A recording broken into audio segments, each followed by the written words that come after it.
안녕하십니까. 이태원 참사 유가족 협의회 부대표를 맡고 있는 이정민이라고 합니다. 오늘 정말 의미 있는 토론회를 열어주셔서 정말 감사하게 생각하고요. 지금이라도 이런 의미 있는 이야기를 나눌 수 있어서 굉장히 다행이라고 생각을 합니다. 우리 유가족들은 지금 현재 참사를 두 번을 겪고 있습니다. 비극적인 참사로 자식과 가족을 잃어버린 것과 유가족을 향한 끊임없는 모욕과 조롱으로 인한 사회와 인간에 대한 불신의 고통을 겪고 있습니다. 지금까지 저희는 살면서 이런 고통을 겪어보지를 못했습니다. 정말 심각한 경험을 하고 있습니다. 이 문제는 비단 이태원 참사에 국한된 문제가 아닙니다. 어느 순간부터 이런 현상이 대한민국 사회에 고착된 듯한 당연시되는 사회적 분위기로 되어가고 있습니다. 그러나 그 심각성을 별로 느끼지 못하고 있는 정치권과 언론들, 이제는 국민들이 목소리를 내어야 합니다. 저는 이 참사가 벌어지고 난 이후에 끊임없는 댓글들과 정치권의 이상한 말도 안 되는 소리들을 들으면서 굉장히 분노를 많이 했고, 그게 굉장히 고통으로 많이 다가왔었는데, 결정적으로 이렇게 되어서는 안 되겠다라고 생각을 했던 부분들이, 그 계기가 우리 159번째 희생자인 이재영 군의 상태를 보면서 정말 심각하게 고민을 했습니다. 그 이재영 군은 이제 나이가 16세밖에 안 되는 어린 학생입니다.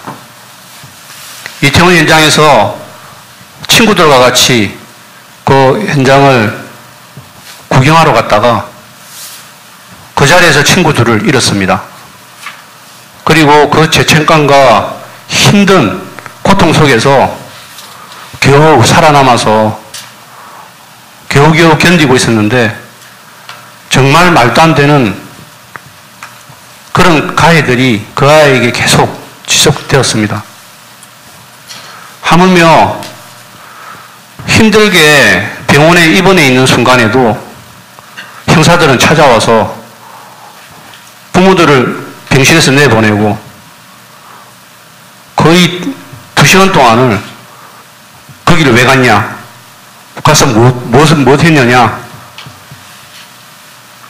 이렇게 질문을 하면서 그 아이가 상상하기도 싫은 그 현장의 기억들을 떠올리게 그렇게 잔인하게 가해를 했습니다. 물론 본인들은 본인들의 임무가 그랬기 때문에 그렇게 했다고 말할 수 있을지 모르겠지만, 그걸 당하는 당사자는 어떤 심정이었을까요? 그 상황과 현장을 떠올리는 것만으로도 엄청난 고통과 힘들었을 그 생각을 하면 굉장히 분노를 안 할 수가 없습니다. 그리고는 댓글에 거기를 왜 갔냐,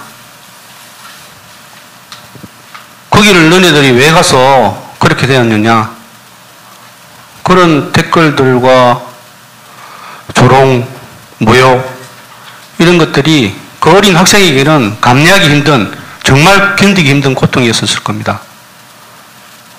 그런 이야기들을 듣고 어른으로서, 기성세대로서 분노하지 않을 수가 없었습니다. 겨우 살아난 것만 해도 감사하고 고마운 일인데, 그 아이를 다시 덕을 떠밀어서 낭떠러지로 밀어버렸습니다. 그게 지금 이 사회의 현 주소입니다. 그래서 더 이상은 이렇게 방치해서는 안 되겠다고 생각을 했었고, 이제는 우리 사회가 목소리를 내고 고민을 해야 될 시점이라고 저는 생각을 했습니다. 말과 글은 흉기가 될 수 있습니다. 총과 칼이 자신을 방어할 수 있을지는 몰라도 타인에게는 엄청난 위협과 무기가 된다는 것을 알 수 있을 겁니다. 말과 글도 마찬가지입니다. 언론의 자유란 방어막으로 그 방어막으로 피해 있을 수 있을지는 잘 모르겠지만 자기를 방어하고 있을지는 모르겠지만 그 말과 글이 타인에게 향하면 엄청난 가해가 되고 목숨까지도 끊을 수 있는 그런 무기가 된다는 것을 이제는 깨달아야 됩니다. 그래서 저는 이 심각성에 대해서 사회에 호소를 하고 정치권이나 언론에도 이 심각성을 꼭 피해 당사자인 저의 입장에서 더 이야기를 해야 되겠다 생각을 했습니다. 저희 분향소 옆에 있는 신자유연대라는 보수단체, 그 보수단체는 그곳에 있는 목적은 오로지 저희를 괴롭히기 위해서 있는 겁니다.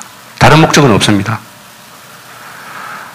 저희가 그곳에서 아무 행사를 하지 않고 사람들이 모여있지 않으면 그 사람들은 아무것도 하지 않습니다. 조용히 있습니다. 근데 저희가 어떤 행사를 하거나 사람이 모이면 그때부터 발작을 하기 시작합니다. 그리고 모욕과 가해를 서슴지 않게 하고 유가족들에게 자극을 줘서 도발을 하게끔 만듭니다. 그런 행태를 보면서 참 너무나 안타까웠지만 더더욱이 저희를 화나게 하는 것은 그것을 막아서고 있는 경찰관들의 태도나 행동 때문에 더 화가 났습니다.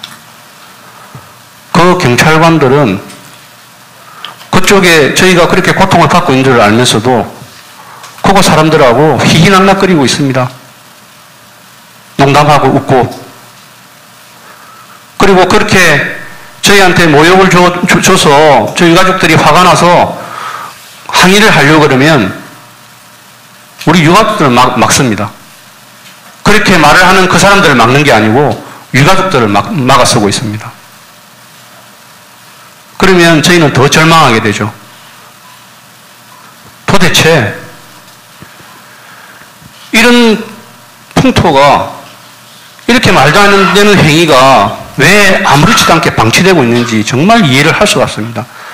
저희가 너무나 힘들고 고통스러워서 경찰청에 이야기하고 행안부에 이야기하고 국회에 이야기하고 서울시에 이야기하고 끊임없이 막아달라고 호소도 하고 애원도 하고 매달려서 계속 외쳐댔지만 돌아온 것은 아무것도 없었습니다. 해결되는 건 아무것도 없었습니다. 저는 그렇게 대놓고 2차 가해를 할 수 있는 사람들이 우리나라의 제일 큰 권력기관 같았습니다.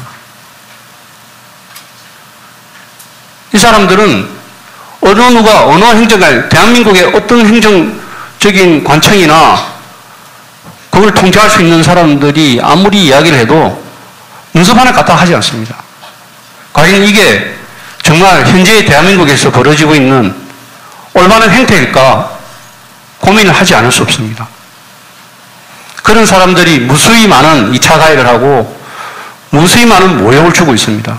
근데 그거를 정부기관에서 막을 수 없다면 대체 누가 막겠습니까? 그래서 저는 이제는 국민들이 올바른 판단을 하고 제대로 인식을 하고 이 문제가 비단 남의 이야기가 아니라는 것을 깨달아야 된다고 생각을 합니다. 어떤 참사가 벌어지든 어떤 형태의 문제가 생겨서 그 문제가 이슈가 되고 뉴스에 나오면 많은 댓글들이 달립니다. 그 댓글들은 정말 자칫 피해 당사자가 보면 기절할 정도로 그렇게 충격적인 댓글들은 많이 달립니다. 근데 그것이 과연 언론의 자유라고 숨어 있을 수 있는 문제인가 생각을 해봐야 될 것입니다. 이제는 비단 이번에 이태원 참사에 국한된 문제가 아니고 앞으로 향후에도 어떤 사안에 대한민국에서 벌어지던 그런 문제에 대해서 이제는 심각하게 고민을 하고 이제 국회에서도 움직여야 된다고 생각합니다. 이제는 입법을 통해서 이런 문제에 대한 것들을 제대로 파악하고 고민하고 해결을 해야 되는 문제가 아닌가 생각합니다. 그래서 오늘 토론이 정말 의미 있고 이 대안을 낼 수 있는 그런 알찬 토론회가 되었으면 좋겠다고 생각을 합니다. 진솔하게 이 토론을 하면서 또 이 토론을 보고 계신 분들도 우리 사회의 일원으로서 심각하게 고민을 하고 같이 문제점을 해결해 나가는 그런 시간이 되었으면 좋겠습니다. 감사합니다.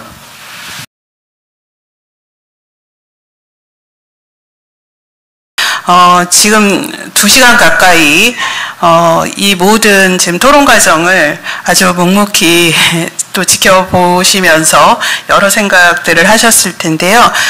이정민 유가족협의회 부대표님 소감을 듣도록 하겠습니다. 굉장히 긴 시간 동안 토론을 해주셔서 정말 감사드립니다. 제가 쭉 토론을 듣는 동안에 이유진 기자님이 말씀하셨던 트라우마를 치유하기 위한 사회적 지지와 연대에 굉장히 공감을 많이 했고요. 서수미 교수님이 자정 능력이 필요하다고 하는데 저 역시도 사회적 지지와 연대가 먼저 된다면 자연스럽게 그런 부분이 해결되지 않을까 하는 생각을 했습니다. 사실 뭐 저도 마찬가지지만 처음에 카메라 앞에 서는 게 굉장히 두려웠고 인터뷰를 하는 것도 굉장히 힘들었습니다. 이분들이 내가 이야기하는 것들을 어떻게 지면에다가 내고 어떻게 표현을 할까에 대한 두려움이 굉장히 있었거든요. 그런데 어떤 분이 인터뷰를 할 때 어떤 기자분이 저한테 그랬습니다. 공감하고 항상 함께 하겠습니다. 그 이야기를 듣고 편하게 이야기를 할 수가 있었습니다. 그래서 그런 공감대를 가질 수 있는 사회적 지지의 연대가 정말 필요하지 않을까. 언론에서도 그런 부분을 계속해서 목소리를 내주신다면 그런 이런 2차 가해에 대한 것들을 해소하는 데 굉장히 도움이 될 것이라고 생각이 듭니다. 그리고 홍장 기자님이 말씀하셨듯이 현재의 이태원 상태의 그 2차 가해는 정부에서 사실은 좀 방조하고 있다는 느낌을 많이 가지고 있거든요. 자신들의 지지층을 위해서 지지층을 결집하기 위한 그런 형태로 계속 부추기고 그렇게 이야기를 함으로 해가지고 오히려 저희들을 공격하게 만드는 그런 현상을 많이 보았습니다. 사실 이 2차 가해 지금 여기에서 이야기를 하는 가장 핵심적인 부분들은 실질적으로 국민들이 어떻게 인식을 하고 어떻게 판단하는 것을 만들어가야 되는데 정치권에서 어떤 식으로 이야기를 하느냐에 따라서 국민들은 각각 다르게 반응을 합니다. 근데 현재의 상황을 냉정하게 보면 정치권에서 이 이태원 참사에 대한 부분들을 만약에 처음부터 적극적으로 인정을 하고 사과를 하고 정부에서 이 사태를 두 번 다시는 일어나지 않게 해결하겠다는 의지를 가지고 그런 태도를 만약에 보였었으면 국민들이 이렇게 2차 가해를 하지 않았을 거라고 생각을 합니다. 그런데 마치 세월호처럼 그렇게 피로감을 느끼게끔 그런 식으로 만들어버리는 바람에 오히려 더 2차 가해를 하고 조롱하고 모욕하는 그런 현상이 왔으리라고 저는 생각을 합니다. 그래서 이런 부분에 대한 목소리들을 더더욱이 적극적으로 내어서 정부가 권력자들이 잘못된 행태를 했을 때 얼마나 사회적인 문제가 커지는가를 일깨울 수 있게끔 그렇게 언론에서도 많이 책임을 주셔야 되고요. 불행한 우리나라는 과거에는 동서 갈등으로 굉장히 고통을 받았는데 이제는 진영 논리에 의해서 극심하게 나눠져가 있습니다. 이런 부분들이 더더욱이 이런 사태를 유발하고 있다고 생각을 하고요. 많은 분들이 이 부분을 답하기 위해서 대한민국의 미래를 위해서 노력을 해야 될 것 같습니다. 오늘 긴 시간 감사드립니다. 네.